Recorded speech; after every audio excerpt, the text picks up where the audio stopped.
Hello, everyone. Angie Snowball Thompson here with Living in America, presenting you with our first sample of Business Without Borders. This interview was recorded prior to the LinkedIn Live ability, but I wanted to share one of our first encounters and adventures with my dear friend Amanda Leong in Malaysia. We did have several interesting interruptions during this video, and I considered making some edits, but honestly, it was just us and we had a great time. So I hope you enjoy as much as we did. Today is really cool for me because we're going to one of my favorite places. And when the pandemic is over, it will be my first trip, is Malaysia. So today I'd like to welcome Amanda Leong. She is an expert in feng shui and metaphysics. And I would like to welcome you to the show. Thanks, Amanda, for being here with me. And could you just tell us a little bit about you and what you do? Because it's very fascinating. Thank you, Angie, for inviting me to your Wednesday show. It's an honor. All right, let me just briefly introduce myself. I was a former general manager of Europcar Malaysia, but have been a professional metaphysics and feng shui consultant for the last 11 years. So what I do is actually very scientific. Unlike the common belief that feng shui sounds very mystical, but it is actually not. My practice, as you may have observed from some of the articles that I wrote on LinkedIn, this is very much scientific. I help improve people's property, luck, by using feng shui and to specifically match with the owners, because personally, all of us have different vibrations. Basically, feng shui is affected by 4 important factors. Number 1 is the environment that we stay in, because just like air flow, so the air of the environment, like we say, is the chi flow energy of the environment. That's free flowing, and that's where it comes into and flow into our home, our environment, be it the house or the office, and affect us directly. And of course, different people using the property will get different results, because all of us have different vibrational energies itself. This is where we are using the ancient Chinese method to do the calculation, the barter system that is derived from your date of birth and the time. Nowadays, it's very easy. In fact, we have a lot of calculators, just like mathematics. Nobody uses manual calculation anymore. We all are using calculators, scientifically made and without any error. The best thing that is, and at just by clicking the button, we get your chart right, and we will just do the interpretation accordingly. You see, it's very much scientifically done. Unfortunately, of course, some people use the name of feng shui to promote certain items, but that is not the actual way of practicing feng shui, what's supposed to be. Hope I have to clear some of the questions that is commonly used. People bringing feng shui into everything, but it is actually not the case. Yeah, we were talking before we started recording here about some of the preconceptions that even I had as feng shui before I met her and started. It's one of the reasons I wanted to work with Amanda was it's very interesting. It's very scientific. I always think of reading something on the back of a menu at a Chinese restaurant or going to the spa and raking sand as my feng shui. And it's absolutely not. It's just there's so much to it and it's so scientific. It was really, really fascinating for me. And Amanda's also studied all over the world. She went to some masters from Hong Kong and was it Taiwan? And she's been everywhere. So if you're interested to learn more, definitely follow her on LinkedIn. She gives so much education. It's just absolutely fascinating. I look forward to her posts all the time. And also now that the world is smaller and we are all on technology, although she's halfway around the world from me here in Ohio, she can help people all over. So isn't that right? You can now do consultations online? Yes, I'm doing consultation online now, whether it's for personal reading based on the date of birth to analyze the chart. In fact, my method is I modernize it to cater for the current situation, like profiling. So I'm actually doing the analysis in the profiling method to derive people's strength and weakness, and also help them to analyze what are the opportunities and challenges that they may be anticipating to come. from when to when. The timing here is important so that they do not miss the opportunity when the opportunity comes and they get themselves more prepared for it. Of course, like I say, we are embracing online in terms of from the metaphysics and so principle of wheels. I'm giving you some tips here. So the era now is technology. So if you do not want to be left behind, so we have to embrace technology. Thankfully, which I'm doing now, that's why we have this session with Angie. We can even do this interview online. So I'm also bringing my consultation online as well. So this is Really something we should exciting. all embrace. Technology Yeah. is the way to go. Yeah, that is so exciting. So definitely reach out to her. And then, of course, the reason we're here today is to educate everyone around the world a little bit about Malaysia. So, as you'll notice, one of the reasons I like working with Malaysia so much is they all speak English. Everyone speaks great English, but it's not the mother tongue. So, tell us a little bit about Malaysia and why does everyone speak English so well? All right, because it's very interesting because Malaysian is made up of various racial, multiracial, and ethnicity. That's why English is one of the common language here, partly because we were colonized by the British previously. That's why English is one of the main subject being taught in the school. We have Anglo-Chinese school, that is my mother school then. So it was actually started by the Christian missionaries. So English was heavily promoted from those days. That's why it has left behind a very good trail from those years back until now. And because we Chinese, of course, we have our own mother tongue, we have our dialects, we have various type of dialects. Of course, we also have the Mandarin, which is the what is being spoken in China now. So the Chinese language.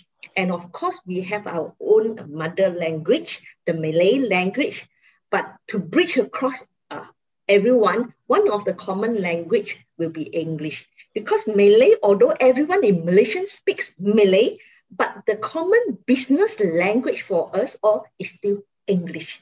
Unless you are dealing with the government agency, then only the main language is Malay, but they will still have the English version. Even the online website for the government portals, we can still choose whether you choose for the English portal or the Malay portal.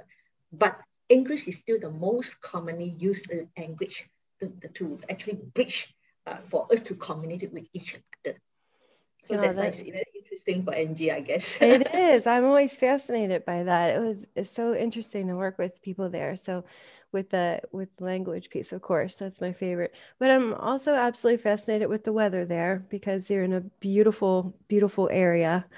And you're an island, and I'm landlocked in the middle of Ohio, and I'm in snow right now, nearly up to my knees. So, so I look at these lovely pictures of Malaysia and think, oh yes, that's the first place I'm going. So what are some of We the love to have you around. so what are some of the common pastimes in Malaysia, being more of in an island environment? Okay, it's a tropical country. It's a tropical country. Uh, we are all very casual people. So drinking coffee sessions. Of course, nowadays we have Starbucks, Yeah. which being made popular. Those days we have our local uh, coffee places, non-air conditioned. This is when my generation, 20 years back then, grew up. We grew up in those environments. Of course, now there are more modern cafes, coffee places, so to hang out. So that is one of the common pastime for people to really network, to get to know each other. And of course, I say religion is one of us. Thing because due to the diverse culture and multiracial, we have different religions and people have different practices. That's why it is also very culturally rich. We celebrate all type of festivals. In fact, some people will say we have one of the most highest number of public holidays, right? Because we celebrate the Chinese New Year, we celebrate the English New Year, we celebrate the Malay New Year, which we call Hari Raya, and also the Indian festivals, so and Christmas. So in fact, we love celebration because it's just like part of us. We are into it, so it's difficult to differentiate. Unlike like if you are in China, they only celebrate the Chinese New Year. It's like a major thing across the 2 weeks thing. But for us, we celebrate sometimes it's a day or 2 days or 3 days. The longest span maybe because of Hari Raya, we have more Malays, more population of Malays. That's why Hari Raya generally be longer, slightly. Chinese New Year as well. Because these are the two major annual city in Malaysia. So that is one of it. So you have to be sensitive to the public holidays. Oh my gosh, So I because it's a know. big thing, and then a way of life, because of course now, because due to the pandemic of the lockdown, we can't travel to the interstate travel. Otherwise, when during this festive season, we all will have the so-called balik kampung rush. So let me translate to you. That's a two Malay word, balik kampung. Those are the two Malay words. We all are using it in Malaysia.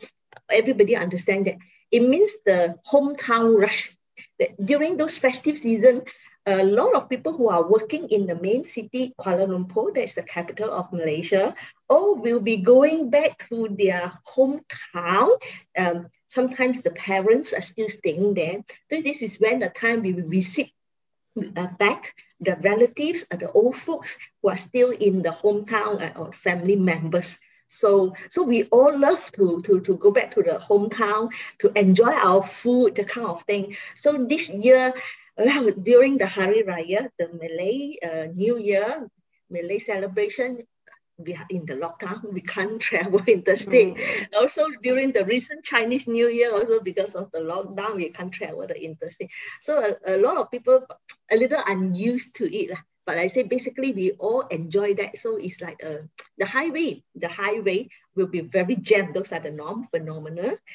And the city sometimes is like so empty. You will never come across such an empty street in the whole Kuala Lumpur city. And you only find it during those festive seasons. So those are the norms here. Yeah. Yeah, you do like to celebrate. Oh my goodness. I feel like every other week there's another holiday that what you guys were just at a holiday. Oh, that's really crazy. That's so funny.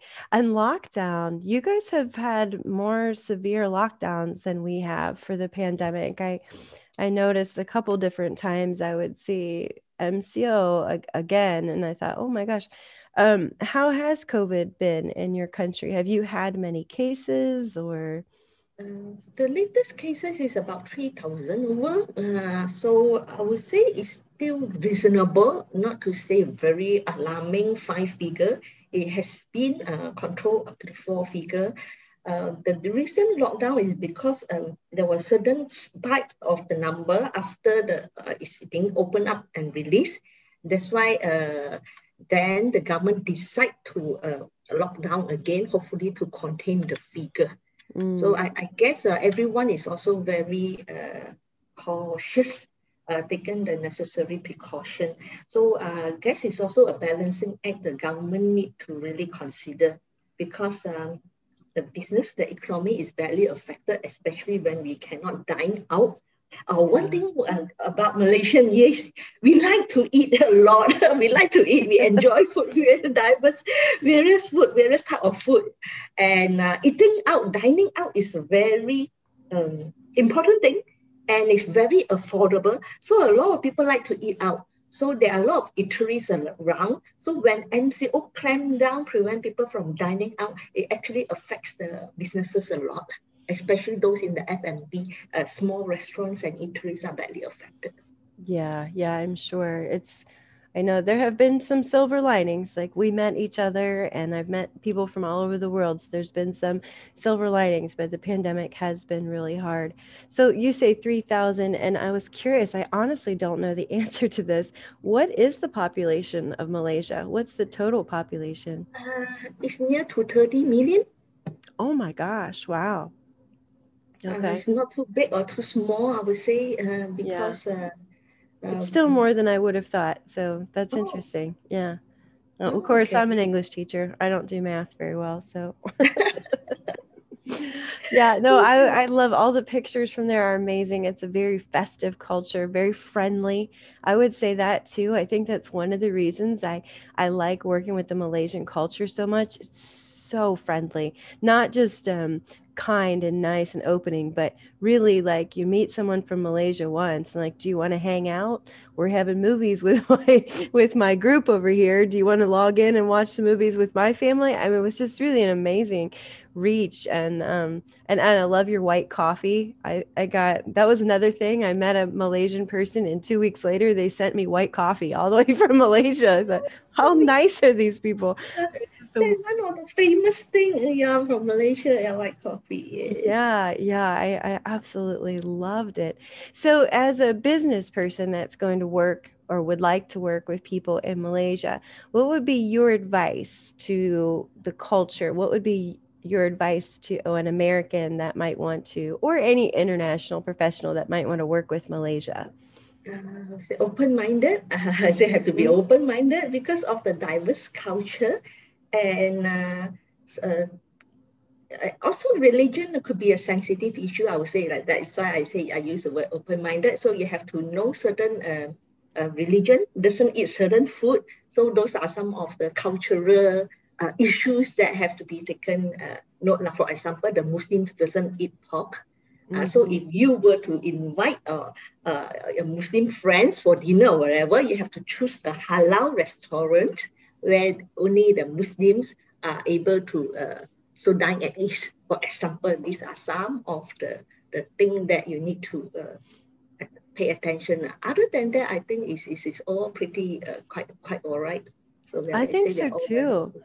I think you're Mm. one of the easiest cultures to work with. I really do. I mean, just maybe that's why, because you're so open. Like you said, it's very diverse. You have to be open to do well in Malaysia. So you're like, well, we'll be Yes. open to everyone else. So, no, it's really, really interesting.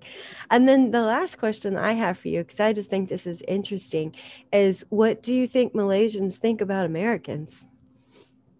I think Malaysians, the impression that we have in Malaysia, of course, the first contact will be movies. We watch a lot of Yeah. American movies. So a lot of ideas we have of Americans is from the movies. Um, Nice people, modern place, friendly people as well, and open-minded as well. Because we know American compared to other countries from Europe are relatively a newer country and more open-minded. Uh, a lot of things that out of the technology, the state of the technology is also more advanced. I would say I've been to Europe as well, so I'm surprised. Certain, I don't mention city, certain places are not as advanced as we thought a developed country should be. But definitely the impression that we have on American is very good, very modern uh, places, friendly people as well. But of course, I say it's very big, different city. I say I've been to a few city, different people from different city. I guess it's still the same. Mm. Yeah, yeah. I mean, there's a book here that's kind of famous with us cultural people. It says there's 11 cultures in the United States. So, and 11 countries. that's kind of true because you mentioned you'd been to New York, you've been to LA. They're completely different worlds of people, right? But I love Yes. that you still see us as open-minded because I think that sometimes we because that's our big thing, our freedom, right? Our freedom of speech and our freedom to say what we want. So I think in some cultures we've gotten the reputation of being judgmental. Oh, sorry.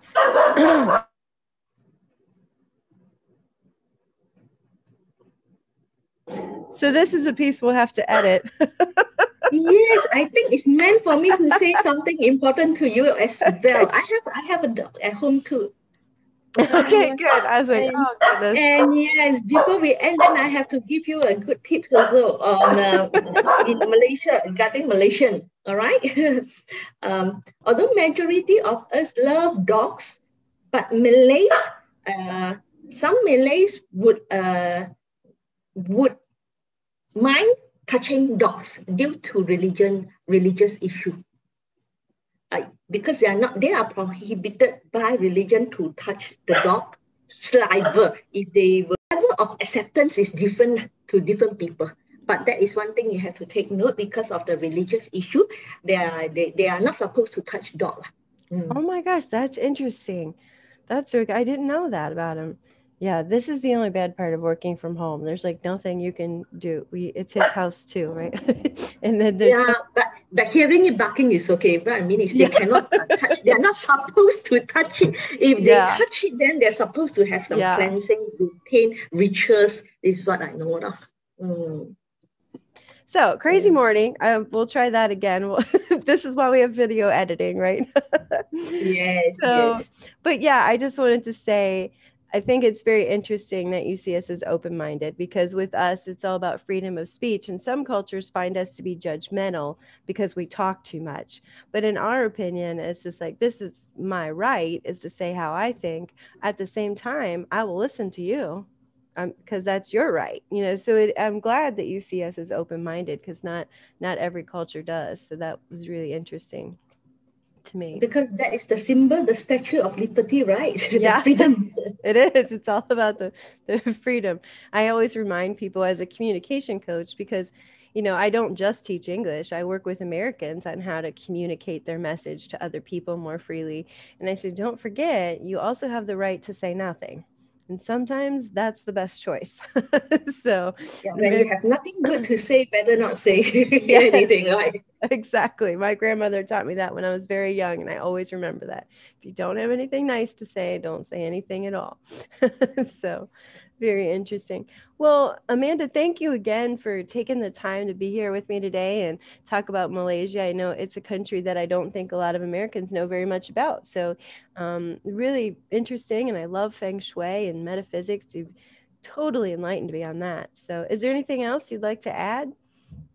Uh, well, I think that's all I have.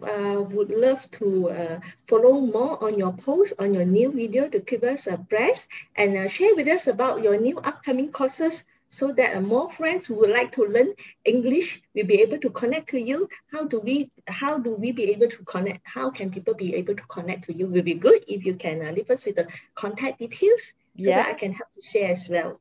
Absolutely. I would love to do that. Thank you, Amanda, and I wish you a wonderful week. Thank you. Thank you for having me again. You too have a wonderful week ahead. Bye Thanks. bye.